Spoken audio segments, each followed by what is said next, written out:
August 25th, 2021, and this video is called U.S. Department of State Freedom of Information Act Roundup Glyphosate Cancer Email. Now, if you go into this virtual reading room, punch in the search term Roundup Cancer, and you could sift through all this stuff and try to find some juicy little gems. But the one I thought I came across, which was interesting, was this new glyphosate report endangers future of aerial eradication program. This is out of Bogota, from Bogota to the State Department on March 31st, 2015. Now, it was posted in 2017. Now, this is interesting that they're talking about that the future of aerial eradication of the coca, for the cocaine, the coca plant, because of this new glyphosate report. Now, if you look at this, that it's the on March 20th, the International Agency for Research on Cancer, which is an entity of the World Health Organization, released a finding that a report that classified glyphosate, the principal herbicide used in the aerial eradication program, as a probable carcinogen. Now, probable means likely to be the case or to happen. So it's likely that this is carcinogenic, cancer-causing. Although the IARC is widely respected in academic and medical circles, the report has been criticized on a number of fronts. Scientific merits aside, a variety of civil society and government actors here have called for the cessation of aerial eradication operations, and several Colombian entities with oversight authority are reportedly planning to recommend that aerial eradication be halted. Now, without the eradication, Colombia will be unable to meet the coca eradication goals. Now we have a redaction here. Now, the World Health Organization reports it as a probable carcinogen, that Roundup glyphosate is carcinogenic. Probably, which means most likely, is carcinogenic. Now, you could read this, it's only a couple pages long, but they had this, it's releasing a summary report which classifies glyphosate as a probable carcinogenic to humans. It's a 2-page summary by this Lancet Oncology. It was compiled by 17 panels of international panel of 17 experts, based on the agency's review of scientific body of scientific literature related to glyphosate.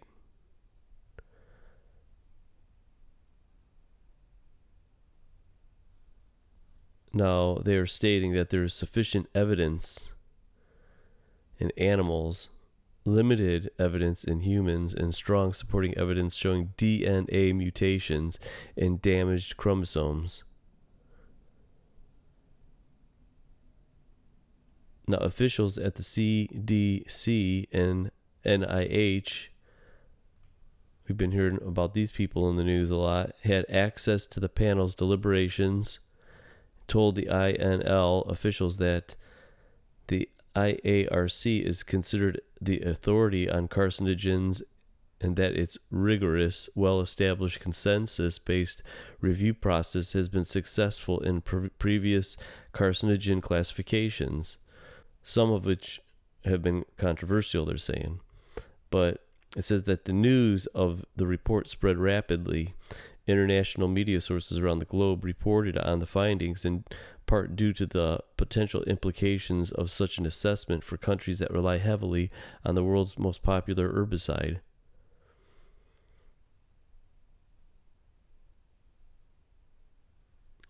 And they're just saying that they are calling on governments to halt the aerial eradication due to this posed danger.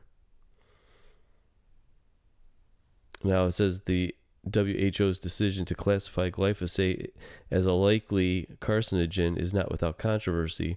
Monsanto, which invented glyphosate in 1970 and still markets the product under the Roundup label, reacted swiftly to the finding, calling it inconsistent with decades. Get this. It's inconsistent with decades of ongoing comprehensive safety reviews by the leading regulatory authorities around the world. Through a press release, the company also attacked the report's methodology, noting that the IARC panel did not utilize the full body of scientific literature on glyphosate in its review. It says, this is what kills me, and I have reference to what they're saying here about a movie that was done based on Monsanto and their shady tactics. Other scientists and academics have also questioned the findings, citing potential problematic issues with the evidence and the failure to account for the glyphosate's use under real-world conditions, which often includes strict regulatory measures. It says, indeed, the panel chair himself noted in an interview that the mission is to perform hazard assessment by asking whether a substance causes damage in some circumstances at some level of exposure. The agency, he just says, that does not consider whether such circumstances or exposures occur actually in the real world, nor does it weigh benefits of the use of chemicals against the risks. So this is funny too, because if you look at a farmer spraying a field, there are just gallons of it are being sprayed on the crops. That's on a farm, but I would imagine the same is when they're eradicating these plants in their cocoa fields. They're using a lot of it, and then it doesn't weigh against the benefits of destroying these plants for their agenda. So they want to poison and kill all these plants to get rid of the drugs, but yet this is how is this endangering the environment and the people that are living in those areas? Okay, so basically what they're trying to say here is, while there are potential exposures to glyphosate residue to humans from the use of glyphosate products, we concluded that these exposures do not result in risk of concern to all age groups, including pregnant women and children. Based on its information and assessment, the EPA concludes that there are no risks of concern to people, including those involved in handling and the application of the pesticide or near treatment areas, provided the pesticide is used, applied according to the product labels and directions and restrictions.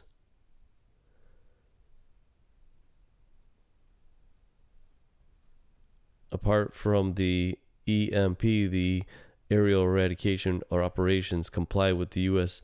EPA regulations. Now that's a joke, stating that the EPA concludes that there are no risks to people.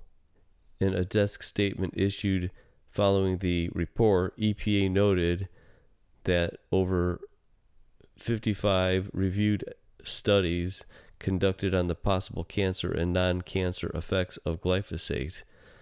The review concluded that this body of research does not provide evidence to show that glyphosate causes cancer, and it does not warrant any change in the EPA's cancer classification for glyphosate. Redaction.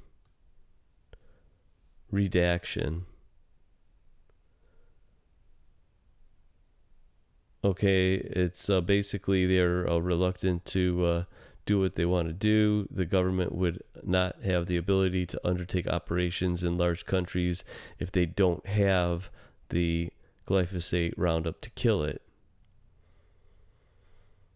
Comment. The designation of glyphosate as a probable carcinogen adds another serious threat to an already expansive list of threats against the aerial eradication program. Regardless of the validity of the WHO findings, the reaction, local, regional, and international, certainly has glyphosate supporters on the defensive. They would call into question the viability of the program. Check this out. It is redacted. And this is why I'm telling you that they cannot be trusted, is because this is the EPA, this is the US FDA. They're the ones that have given the green light to the glyphosate, saying that it's safe, right? Well, these are the same people that have approved this bovine growth hormone, an animal drug. Check this out. FDA approved a BST product in 1993 with the brand name, you would pronounce it, Sumtrobovin zinc suppression, after determining that its use would be safe and effective. Now, I have a video up. It's called this Monsanto Video Revolt. Fox News reporters fired for exposing Monsanto. Now, this is the reason why the FDA cannot be trusted. And I'm going to play this video for you. And basically, Monsanto has everybody in the loop between the people that create the study, the professors, and the FDA themselves. So when they are in bed with Monsanto, the FDA, how are you going to be able to trust them that they're trying to tell you that Roundup is not carcinogenic? Although the email here, which would never have been made public unless it was through the Freedom of Information Act, that it definitely states that Roundup is probable, likely to be the case, or to happen to be a probable carcinogen.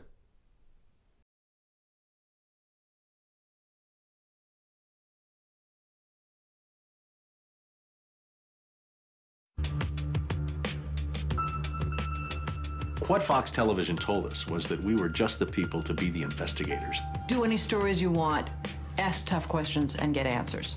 So we thought, this is great. This is a dream job. Fantastic. The very first thing they had us do was not to research stories, but to shoot this promo, which was The Investigators. Uncovering the truth, getting results, protecting you.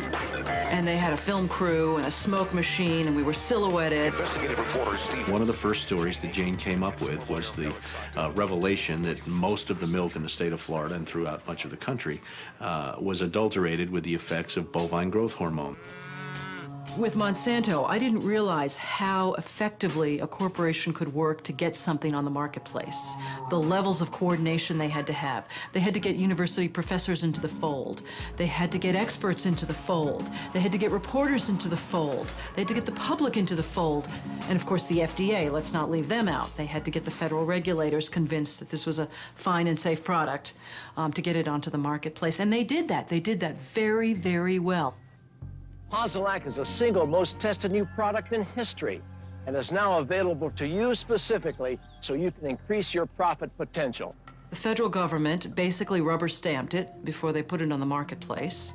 The longest test they did for human toxicity was 90 days on 30 rats.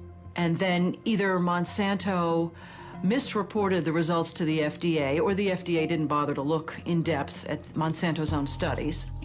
The scientists within Health Canada looked very carefully at bovine growth hormone and came to very different conclusions than the Food and Drug Administration in the U.S. did. Monsanto's engineered growth hormone did not comply with safety requirements. It could be absorbed by the body and therefore did have implications for human health.